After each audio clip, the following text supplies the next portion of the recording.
É uma alegria ter você conosco. Sinta-se em casa, sinta-se à vontade. Nesse momento eu convido você a fazermos uma breve oração para iniciarmos o nosso programa. Oremos.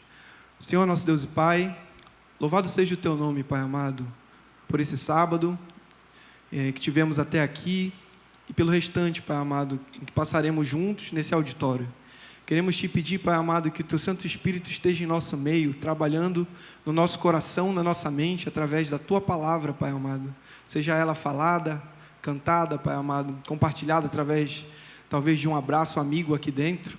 Que o Senhor possa, Pai amado, cuidar de cada um que está aqui, dos seus problemas, Pai amado. Desde já o Senhor conhece a vida de cada um que veio aqui, o porquê que eles estão aqui, nesse auditório hoje, e também cada um que nos acompanha de casa, Pai amado. Que o Senhor possa cuidar de cada um deles. Fique conosco, Pai amado, e que o Senhor aceite os nossos louvores nesse momento. Nós oramos em nome de Jesus Cristo. Amém.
Palavras de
semente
necessito te dizer, e mesmo que eu suplique, seja feito o teu querer,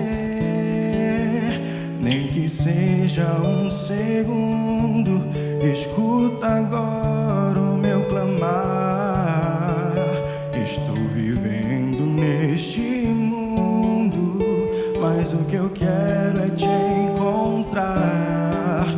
Por isso peço mais que tudo, volta.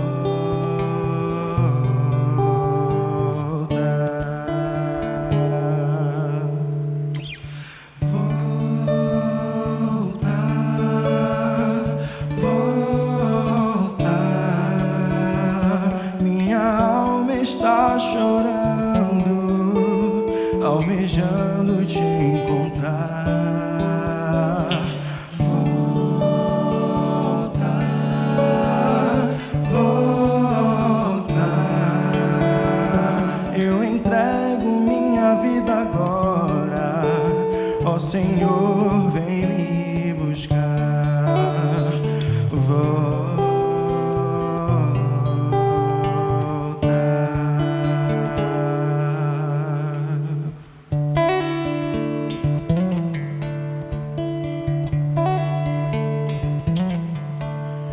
Tenho te pedido coisas vanas, vanas pro meu viver, mas este mundo é passageiro.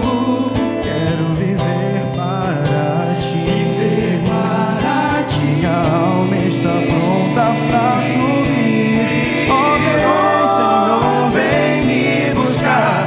Já estou cansado deste mundo aqui.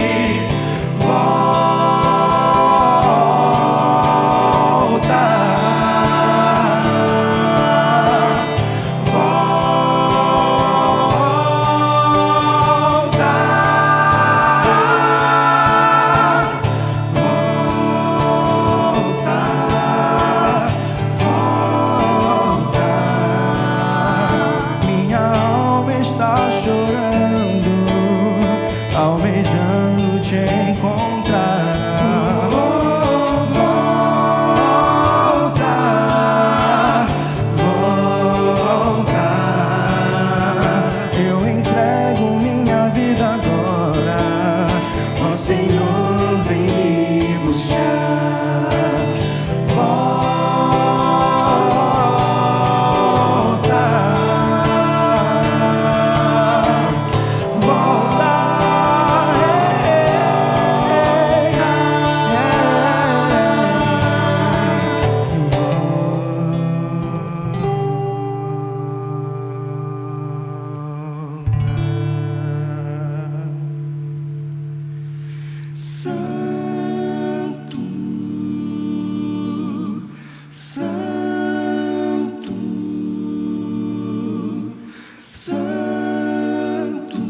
E aí, curiosamente, no local onde João Batista batiza, no Rio Jordão, no perímetro onde ele está batizando, de frente para o Rio Jordão já está o deserto, que é o deserto onde Jesus vai entrar depois. Ou seja, Jesus ele batiza e ele entra no deserto. Ele vai batizar e vai entrar no deserto para ser tentado, o texto vai dizer isso. Então, eu queria ler agora o capítulo 4, verso 1 até o verso 11, nós vamos ler. Então, acompanhe comigo, por gentileza. A seguir, foi Jesus levado... Veja, terminou o batismo, a sequência está entrando aqui. Então, olha só, verso 1. A seguir, foi Jesus levado pelo Espírito ao deserto para ser tentado pelo diabo. E depois de jejuar 40 dias e 40 noites, teve fome. Então, o tentador, aproximando-lhe, lhe disse: se és filho de Deus, manda que estas pedras se transformem em pães. Jesus, porém, respondeu: está escrito, não só de pão viverá o homem, mas de toda palavra que procede da boca de Deus. Então, o diabo o levou à cidade santa, colocou sobre o pináculo do templo e lhe disse: se és filho de Deus, atira-te abaixo, porque está escrito, aos seus anjos ordenará a teu respeito que te guardem, e eles te sustentarão nas suas mãos, para não tropeçares em alguma pedra. Respondeu-lhe Jesus: também está escrito, não tentarás o Senhor teu Deus. Levou ainda o diabo a um monte muito alto, e mostrou-lhe todos os reinos do mundo, e a glória deles, e lhe disse: tudo isto te darei, se prostrado me adorares. Então Jesus lhe ordenou: retira-te, Satanás, porque está escrito, ao Senhor teu Deus adorarás, e só a Ele darás culto. Com isto deixou o diabo, e eis que vieram anjos e o serviram. Então, esse aqui é o contexto, uma história muito conhecida sobre a tentação. Geralmente, quando as pessoas fazem encenação sobre a Semana Santa, alguma coisa, essa história é lembrada, porque acontece antes ali do batismo, ou melhor, depois do batismo de Jesus e antes do ministério dele. Mas tem algumas coisas na Bíblia que aparecem que às vezes passam despercebidas. Por exemplo, a própria imagem, ou a própria ideia do deserto. O deserto, para o povo de Deus, é como se fosse a universidade de Deus. É no deserto que Deus forma homens de verdade e mulheres de verdade. É no deserto que Deus se utiliza para quebrar o orgulho do homem. Você vai perceber isso de várias histórias. Eu trouxe aqui algumas para você lembrar. Na verdade, são alguns pontos assim do povo de Deus bem pontuais isso. Por exemplo, Adão, a expressão que vai se dar, quando eu coloco Adão aqui, é porque nós temos dois tipos de Adão na Bíblia. Adão, que é o Adão histórico, Adão de Adão e Eva, e o Adão que é representado como Cristo. Mas Adão, ele é criado em um contexto perfeito, ali no Jardim do Éden. O Jardim do Éden é dado para ele como presente, mas depois da entrada do pecado, Adão, ele é tirado do Jardim do Éden e vive em uma terra. Agora ele vai ter que trabalhar a terra, trabalhar o solo. E é uma espécie, as expressões que são usadas ali na língua hebraica é para justamente dar essa ideia de algo ainda não produtivo. Seria mais ou menos isso. Abraão é também um homem do deserto, um homem que peregrina, que anda pelo deserto o tempo inteiro. Moisés é um homem que vai passar 40 anos no deserto, primeiro para se tornar um homem humilde, depois passa mais 40 anos com o povo de Israel ali no deserto. Israel peregrina esses 40 anos no deserto e acaba se tornando um povo que vive nessa região desértica também. Elias também passa tempo se preparando no deserto. Paulo passa também, você vai ver ali no livro de Atos, falando sobre o tempo que ele passa anos se preparando ali no deserto. E a igreja de Deus de Apocalipse também, que é uma mulher representada ali, representando a igreja de Deus do capítulo 12 de Apocalipse, também uma mulher que é preparada no deserto. Então a Bíblia apresenta o deserto como um ponto, um local de moldura do povo de Deus. Dentro desse contexto de deserto de Deus, ficou torto aqui, gente, quase causa um acidente aqui. Para um povo judeu, a expressão deserto tem algo importante. Se você perguntar para um judeu, para pessoas que vivem naquela região da Palestina, por que o deserto é tão importante para vocês, como nação, como povo? Eles vão dizer o seguinte: que o deserto é o lugar da palavra de Deus, é o lugar, o encontro com a palavra, porque é o único lugar silencioso o suficiente para você ouvir a voz de Deus. E numa sociedade nossa, eu não sei vocês, mas eu gosto de barulho. Que sentido? Eu gosto sempre de estar ouvindo alguma coisa, de estar conversando e assim por diante. Mas mesmo assim, eu sinto necessidade, às vezes, de ficar no lugar, sozinho, pensando e ouvindo. E eles dizem que o melhor lugar para você ouvir a voz de Deus é no deserto. Você tem um encontro com a palavra de Deus, você ouve a palavra de Deus melhor no deserto.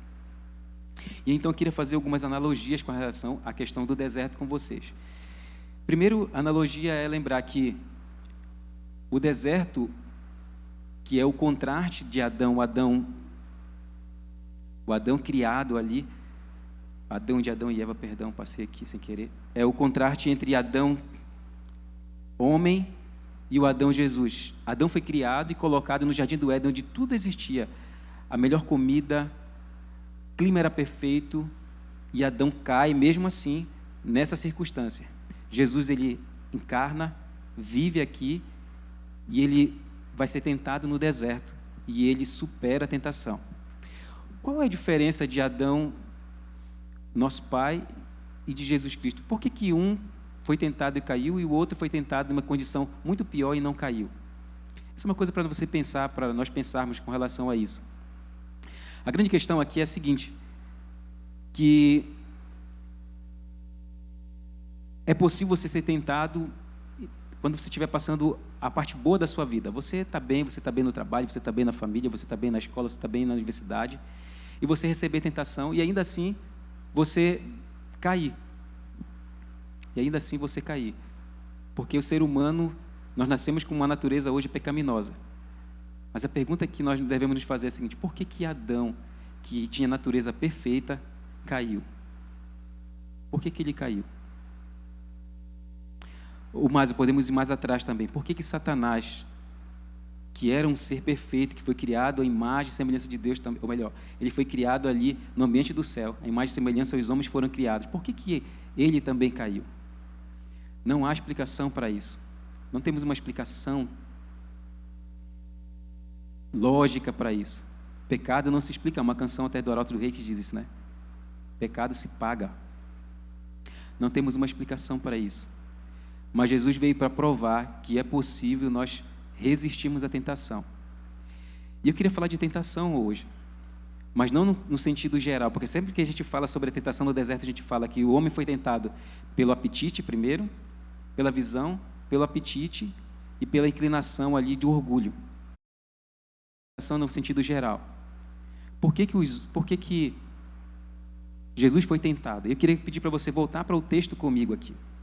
Volte para o texto e leia comigo aqui o verso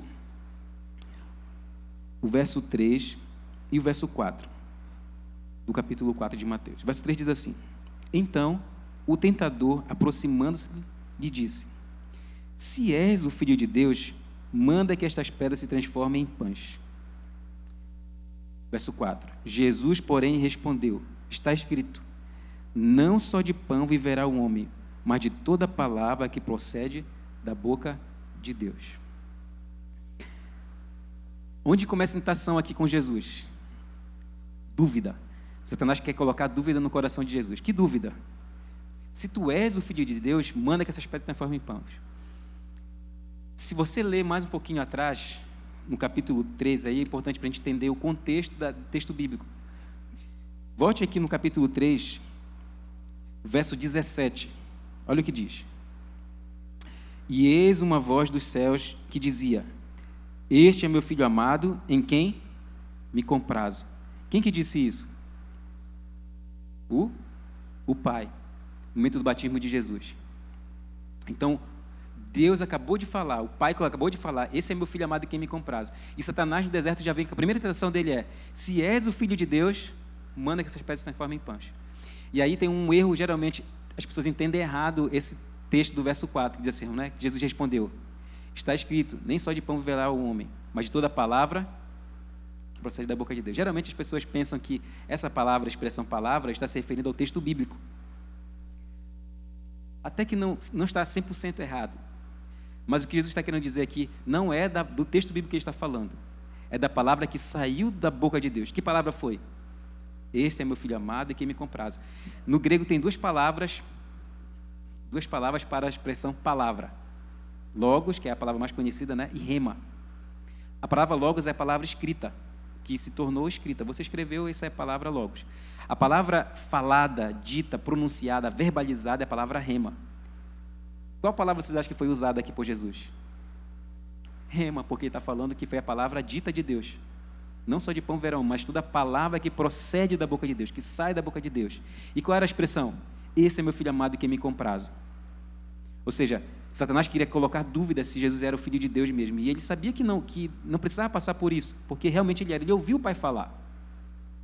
Eu queria falar uma coisa para vocês agora aqui. É possível que você, mesmo depois de ter batizado, lembra que Jesus saiu do batismo e entra no deserto para ser tentado. É possível que você, mesmo depois de batizado, e na verdade deveria até ser criminalizada a pessoa que diz assim, que se você se tornar cristão, você não vai ter mais problema, que a sua vida vai ser um mar de rosa, vai estar tudo bem, que você vai ter dinheiro, que tudo vai dar certo. Biblicamente nós não temos apoio nenhum para dizer isso, nenhum, pelo contrário. Jesus disse que no mundo nós teríamos aflição, mas é claro, ele também vem com um bálsamo dizendo que nós devemos ter bom ânimo, porque ele venceu o mundo. Agora, dentro desse contexto de tentação de Jesus Cristo aqui, a grande questão era, ele tinha poder para transformar as pedras em pães. Ele tinha poder para fazer isso. Por que ele não fez isso? Teria algum problema em Jesus transformar as pedras em pães? Nenhum problema. Só que ele nunca usou o poder dele em prol de si. Ele nunca fez isso. Não era o objetivo dele. E se ele fizesse isso, ele estaria duvidando do Pai que disse que ele era filho. Ele não precisava fazer isso. Então ele não faz isso. E é possível que você seja tentado também aqui, como Jesus foi, mesmo depois do batismo. E sabe o que é curioso desse texto? É que diz assim que quem levou ele para o deserto foi o Espírito Santo. E é possível que às vezes Deus ele te leve para alguns lugares para que você seja tentado. Porque o deserto é um lugar de preparação. Você está sendo tentado, preparado para alguma coisa maior que virá. É possível que o deserto para você dure dias, dure semanas, dure anos, porque você precisa ser preparado para uma coisa maior que virá. Vou repetir isso várias vezes. Se você está passando por um problema difícil agora, algo que você pensa, por que eu estou passando por isso? Eu sou filho de Deus. Por que está acontecendo isso no meu casamento? Eu sou filho de Deus. Por que está acontecendo isso no meu trabalho? Eu sou filho de Deus. Por que está acontecendo isso na minha faculdade? Eu sou filho de Deus. Por que eu estou com esse conflito espiritual? Eu sou filho de Deus. Você pode passar por problemas, você pode passar por problemas independente de você ser filho de Deus ou não. Essa é a grande questão. Jesus sabia disso. A grande questão é, a gente sabe disso? Será que a gente às vezes não está duvidando se a gente realmente é filho de Deus ou não? Tem gente que está aqui, que recentemente passou pelo batismo, algumas pessoas já são adventistas de berço, outras pessoas estão se preparando para o batismo, e queria dizer uma coisa para todos nós: tentações existem para todos. Agora, até que ponto as tentações elas podem ser e são permitidas na nossa vida? Tem um texto aqui, 1 Coríntios, que eu gosto muito de lembrar sempre quando eu falo de tentação, que é um texto interessante que ilustra bem essa questão. Eu queria ler para vocês aqui, ou com vocês, 1 Coríntios, no capítulo 10, verso 13. 1 Coríntios, primeira carta de Coríntios 10, verso 13. E isso aqui é para lembrar algumas pessoas que, às vezes, acham que a tentação que está sob ela é uma tentação que ela é insuportável, ou seja, que a pessoa ela vai acabar caindo em algum momento. E esse texto é muito claro, dizer que não é bem assim. Capítulo 10, verso 13 diz assim: não vos sobreveio tentação que não fosse humana, mas Deus é fiel e não permitirá que sejais tentados além das vossas forças. Pelo contrário, juntamente com a tentação, vos proverá livramento de sorte que possais suportar. Não existe tentação que você passe nessa vida que Deus não esteja controlando a medida, regulando para que você consiga suportar. Então não há desculpa para qualquer pessoa. Eu estou passando por isso, eu estou vivendo isso e eu não estou conseguindo suportar. Não existe esse tipo de argumento contra o argumento bíblico. A Bíblia está dizendo que você vai ser tentado, pode ser tentado até determinada medida. Não vai passar, a sua medida não vai derramar. Deus não vai permitir que você seja tentado a um ponto que você não consiga suportar. Nessa ilustração é interessante porque aqui está algumas coisas que são muito comuns a gente pensar em tentação. Poder, riqueza, bens materiais, a gula, né? Quando eu falo de tentação, tem gente que pensa assim, eu estou orando para resistir àquele bolo de chocolate que está lá na geladeira. Meu amigo, se você não consegue vencer um bolo de chocolate ou um pudim, olhe lá, não, quando for uma tentação mais séria mesmo, né? Domínio próprio é uma coisa importante com relação a isso. Mas, capítulo 10, verso 12, tem um texto que a gente acaba esquecendo, geralmente, quando a gente fala de tentação, a gente usa o verso 13, né? Mas a advertência está antes disso. O verso 12 diz assim, ó: aquele, pois, que pensa estar em pé, veja que não caia. Se você pensa que você é uma grande mulher, que você é um grande homem, que não vai acontecer isso com você, você tem que ter muito cuidado. Muito cuidado. Eu estou aqui curioso, porque eu estou olhando para o Trevor, e eu sei que o Trevor, ele, se fosse falar de tentação, ele teria até mais autoridade para falar do que eu sobre isso. Porque ele sabe, ele já ouviu o testemunho dele várias vezes, ele sabe o que é viver dia após dia, tendo que lutar contra a tentação, né, meu amigo? Não é fácil. Mas todos nós, em alguma instância, nós também passamos por isso. Nós sofremos grandes lutas todos os dias. Nós lutamos muito cada dia.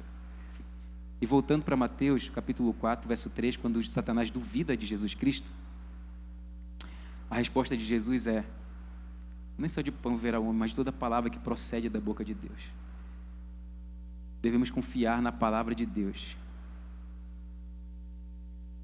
Quando alguém te falar, quando esse pensamento vier à sua mente, se tu és o Filho de Deus, lembre que você foi feito em imagem e semelhança de Deus, você é criatura de Deus, que Deus te ama.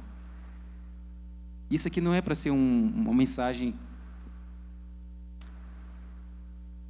eu diria assim, eu não sei, até eu queria achar ainda uma expressão para explicar isso, porque no meio do humanismo é fácil dizer, você é bom, do cristianismo, algumas pessoas estão fazendo isso hoje, querendo dizer que nós somos criaturas de Deus e que por isso nós podemos fazer tudo e qualquer coisa. Não é bem assim. Mas ao mesmo tempo eu devo lembrar que Deus, ele tem cuidado de nós e Ele nos ama, que nós somos especiais para Ele, sim. E o deserto é uma estação da vida de cada um de nós. Se você ainda não entrou no deserto, e se Deus quer te preparar para uma grande obra, se prepare, porque em algum momento você vai entrar no deserto. Vocês que estão mais novos, adolescentes, se preparem, porque a vida pela frente é vida dura, vida difícil. O deserto é para nos transformar em homens de verdade, mulheres de verdade. É no deserto que Deus, ele pode trabalhar e tirar de nós o nosso egoísmo, porque ali dinheiro não vale nada. O que vai valer um bolo de dinheiro para alguém que está no deserto para comprar água, para comprar alguma coisa? Não vai valer de nada porque não tem. Coisas materiais não valem nada no deserto. É por isso que eu escolhi essa história. Porque o deserto realmente é o lugar onde você começa a perceber que as coisas que nós valorizamos tanto nessa vida não têm valor algum diante da imensidão do deserto. E Deus, em sua sabedoria, coloca o povo dele, os filhos dele, para ser tentado ali no deserto. Inclusive, Jesus foi tentado ali, porque uma grande obra viria pela frente. E voltando à história aqui do Mauro, essa é uma foto dele depois de ter sobrevivido a tudo, de um lugar que ele encontrou. Esse prédio é uma espécie de tipo um mausoléu, tipo um local onde alguns muçulmanos, eles vão em determinada época do ano para cultuar os mortos. Ou cultuar os mortos não, eles vão fazer uma espécie de culto ali. E é um lugar onde aparentemente é levado alguns corpos e tudo, mas não são enterrados ali, então não é uma espécie de cemitério. E depois daquela tempestade de horas, ele encontra esse local. E ele se utiliza quando ele entra, ele percebe que muitos morcegos vivem ali. E ele pega alguns desses morcegos para comer as entranhas e beber o sangue para poder sobreviver mais alguns dias. Tanto era o desespero para sobreviver. Só que nesse lugar, depois de passar alguns dias e perceber que aquele lugar não era frequente a visita de pessoas, ele decide tirar a própria vida. Então ele se senta em um determinado local lá dentro dessa capelinha e corta os 2 pulsos. Só que ele está tão desidratado que o sangue coagula e fecha o corte. E ele não morre. E ele, a partir dele, entende que ele tinha que sobreviver. E o velho Mauro retorna, aquele competitivo, cara, que não quer desistir. Fala assim, não, eu não vou desistir aqui, eu vou sair daqui e vou sobreviver. E ele fala que, a partir daquele momento, ele tem uma lembrança de uma frase que ele escutou dos beduínos do deserto antes de entrar na corrida, que dizia o seguinte, dos moradores ali da região. Eles disseram assim para ele, não sei se você vai conseguir ler ele, se você se perder, melhor dizendo, vá para a direção das nuvens que você pode ver no horizonte durante o amanhecer, e você encontrará a vida. Durante o dia, elas desaparecem, mas coloque sua bússola naquela direção e vá. Ele lembrou disso a partir daquele momento. Então, ele esperou amanhecer o dia, ele viu as nuvens, ele colocou a bússola naquela direção e começou a caminhar. Ele fala que, a partir daquele dia, ele começou a ver o deserto de forma diferente. Ele começou a perceber animais, ele começa a caçar, ele pegava alguns tipos de largatos, algumas coisas para se alimentar. Ele vê algumas plantas onde possivelmente tinha água antes, ele consegue tirar um pouco também de líquido para sobreviver mais dias. E ele vai caminhando até chegar em um oásis. Depois de vários dias de caminhada, ele chega a um oásis. E ele, ao chegar nesse oásis, percebe que ao lado tinha algumas pegadas. E para você ter uma ideia de como desidratado ele estava, ele ficou ali, para ele poder se hidratar novamente, ele passou aproximadamente entre 11 e 20 horas bebendo água devagar, porque ele não conseguia beber rápido. E depois que ele se restabelece um pouco, ele começa a seguir as pegadas que estão ali. E ele chega, e ele observa algumas tendas assim distante, e ele vai se aproximando e vê uma meninazinha que está cuidando de umas cabras, e ela corre para dentro das tendas. E nas tendas só tem mulheres, e as mulheres são muçulmanas lá nessa região, elas não recebem figura masculina assim quando os maridos não estão, eles estavam fora. Então elas fazem uma espécie de uma tenda fora para ele, para cobrir do calor, e ele fica ali aguardando até os homens chegarem. Quando os homens chegam, eles, por não conhecer, não saber de que se tratava, vão buscar primeiro a polícia chega e é muito hostil com ele, aponta armas para ele, querendo saber se ele não era um inimigo de fora e tudo. Até que alguém se dá conta, porque ele não sabia falar ali o idioma local, lembra que um corredor havia se perdido e ligam, perguntam o nome dele, ligam para o pessoal da competição e descobrem que era ele, e aí eles fazem festa e tudo, e ele começa então a passar por um tratamento mais adequado, eu diria ali.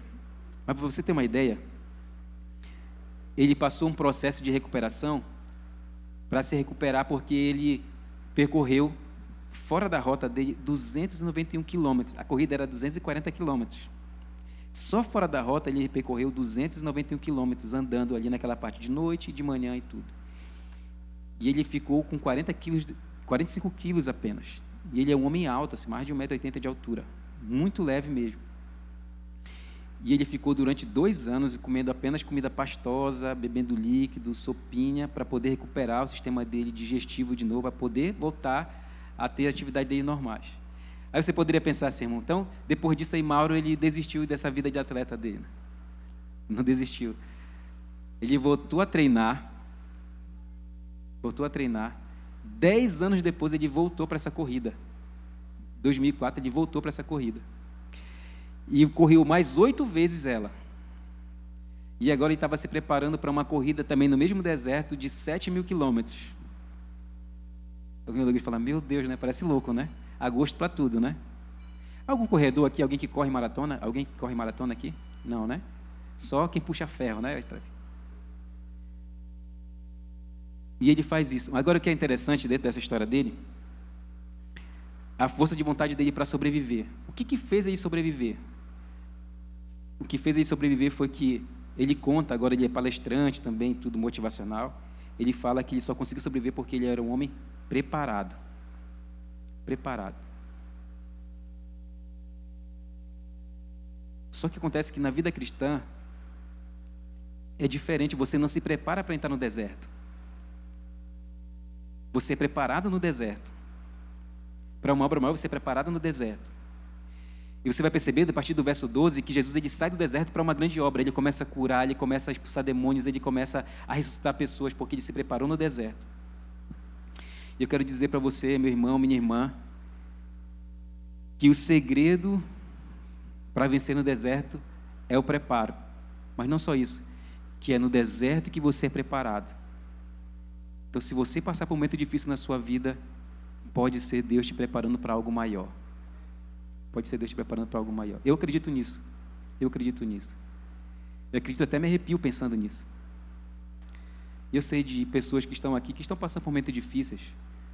Eu quero dizer para você, meu irmão, minha irmã, que talvez seja a obra de Deus na tua vida para te preparar para algo. Segredo, preparo, deserto é lugar de batalha espiritual, para nós lembrarmos que Deus está no controle de todas as coisas. Esses são os 3 pontos que eu queria separar para vocês, para essa mensagem de hoje. Sobreviver no deserto é algo para aquelas pessoas que estão preparadas. Estão se preparando também. E eu queria ler esses últimos versos aqui de Hebreus, falando de Jesus Cristo. Hebreus capítulo 4, verso 15 e verso 16. Diz assim: porque não temos um sumo sacerdote que não possa compadecer-se das nossas fraquezas. Antes foi ele tentado em todas as coisas à nossa semelhança, mas sem pecado. Acheguemo-nos, portanto, confiadamente junto ao trono da graça, a fim de recebermos misericórdia e acharmos graças para socorro em ocasião oportuna. Todas as tentações que Jesus passou foram para preparar ele para suportar a cruz. Mas mais do que isso, foi para quando nós orássemos hoje para ele e pedíssemos algo para ele: Senhor, olha para a minha situação, olha para a minha vida, olha meu coração como está. Ele sabe exatamente o que você está sentindo, ele sabe exatamente o que o ser humano passa aqui, porque ele passou, ele calçou as nossas sandálias, ele sabe o que você passa, ele sabe o que você pode passar. Eu queria te dizer também nessa tarde, nessa noite, que se você ainda não entrou no deserto, mas você quer fazer uma grande obra, peça para Deus, para o Espírito Santo te levar para o deserto. Seja audacioso. Senhor, eu quero ser preparado pelo Senhor. Quero ser preparado pelo Senhor. Eu queria te convidar, se você for uma mulher e um homem de coragem nessa noite, para fazer essa oração. Eu não havia combinado com o grupo, mas vocês podem cantar um louvor para nós, por gentileza? E eu queria, enquanto vocês ouvissem essa canção, que vocês orassem a Deus, pedindo que Ele, se você já está no deserto, sendo preparado, que Deus te dê força diante da tentação. Mas que se você ainda não entrou, se você quiser fazer parte da história da humanidade, fazendo uma grande obra, peça para Deus: Senhor, me prova, me ajuda a crescer. Eu quero crescer, eu quero ser moldado pelo Senhor. Eu queria te convidar a orar comigo, se colocar em pé como o Trevor já se colocou.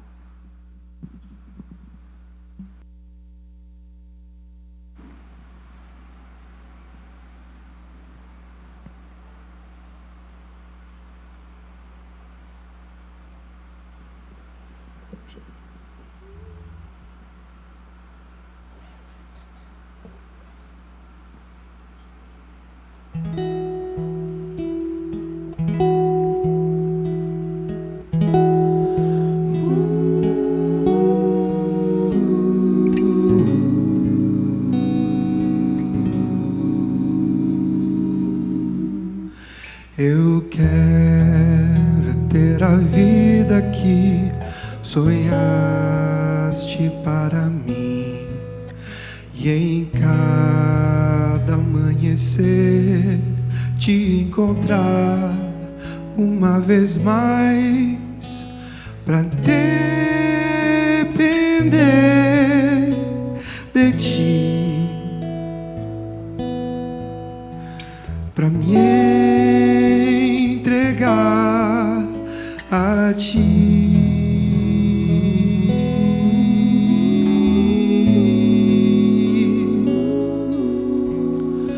Eu quero ter a força que me falta ao caminhar. Respira minha alma e aprender a te amar do jeito que me amas, pra ser o que tu queres. Eu vou abaixar o volume,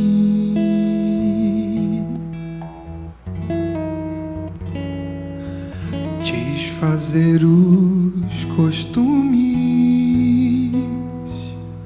para ouvir a tua voz, para ouvir a tua voz. Ai, ai, ai,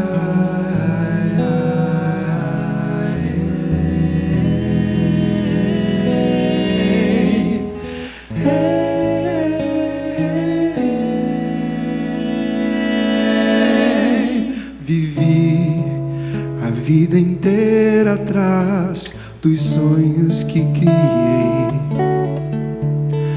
Nas noites mais escuras, muita coisa encontrei, que eu me afastei de ti. Eu desprezei a ti, mas sei que pra ser salvo basta estar como eu estou, arrependido, frágil e clamando por amor, pedindo teu perdão. E nessa oração eu quero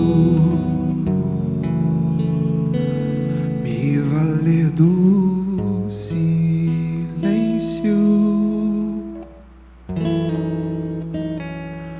no mais árduo empenho, para ouvir a tua voz,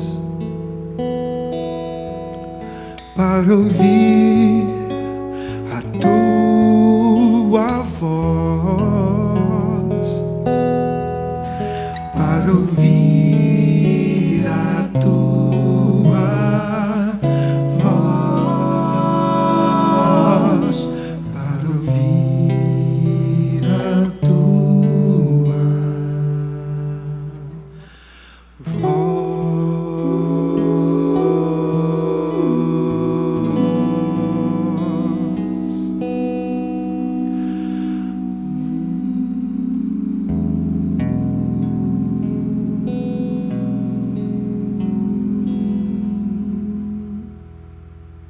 O deserto é o lugar perfeito para ouvir a voz de Deus.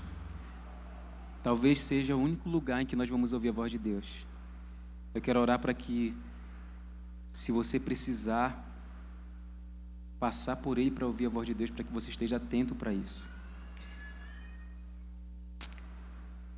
Eu entreguei minha vida nas mãos de Deus, pedindo que Ele fizesse em mim e de mim um instrumento nas mãos deles. E hoje eu entendo que é preciso passar por um deserto para ouvir a voz dele.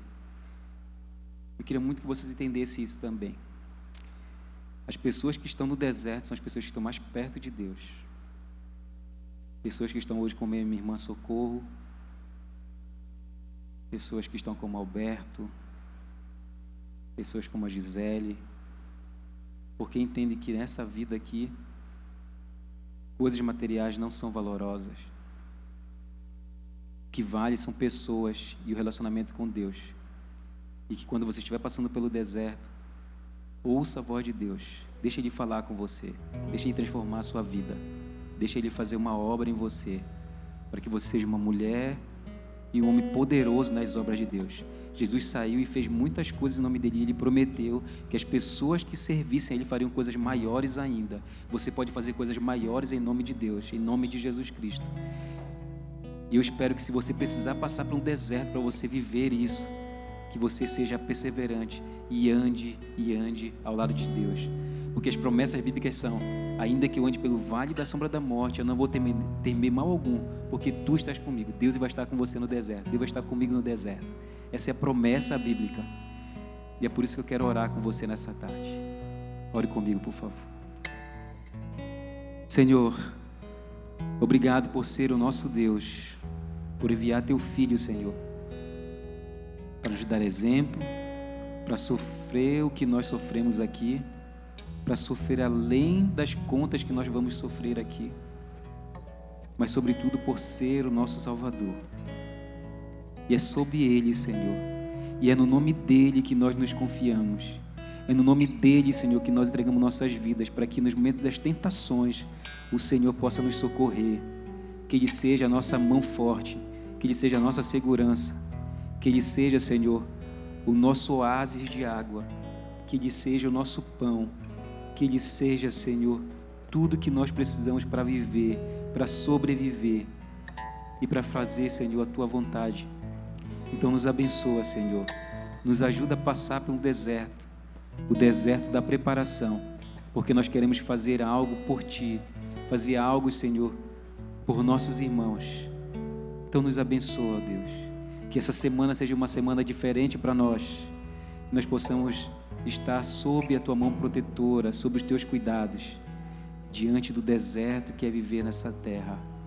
Nós entregamos tudo nas Tuas mãos e nós Te oramos, Senhor, em nome de Jesus. Em nome de Jesus, Senhor. Amém, amém. Boa semana, que Deus abençoe você, que você tenha um encontro com Deus durante esses dias também.